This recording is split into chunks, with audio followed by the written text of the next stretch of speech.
નમસ્કાર વિદ્યાર્થી મિત્રો, તમારું હાર્દિક સ્વાગત છે પેશન એજ્યુકેશનમાં। આજે આપણે ધોરણ 5 વિષય ઇંગ્લિશમાં સ્વાધ્યાય ચોપડીનું સોલ્યુશન મેળવીશું, સમજૂતી મેળવીશું। તો હેલ્પિંગ હેન્ડ્સ એટલે કે સહાય કરતા હાથો।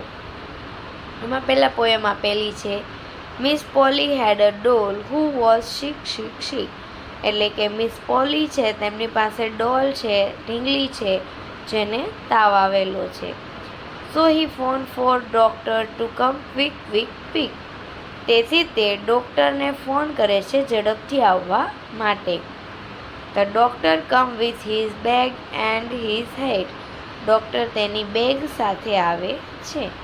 And knocking at the door with rat એટલે કે દરવાજો ઠપકારે છે। He took at Dolly and shook his hand. તેઓ ડોલીને જુએ છે અને એના માથા પર હાથ અડાડે છે। And said Miss Polly put her strength to bed. Miss Polly આને બેડ પર મૂકો। He brought a paper for a pill. તે પેપર લે છે અને તેમાં દવાઓ લખી આપે છે। And I will be back in the morning with the bill. અને હું સવારે મોર્નિંગમાં બિલ સાથે આવીશ। તો જો એ રેમિંગ વર્ડ છે તો અહીંયા આપેલું છે હિલ। હિલનું થશે બિલ અને પિલ। ત્યાર પછી રેડ।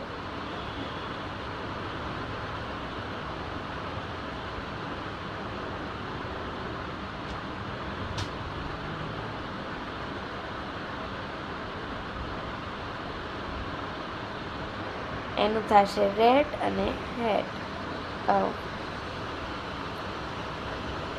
ત્યાર પછી છે રેડ, તો રેડનું થશે હેડ અને બેડ। ત્યાર પછી કેટ, તો હેટ અને ટેટ અથવા તો રેટ। ત્યાર પછી છે બ્રિક। બ્રિકનું થશે શીક અને ક્વિક।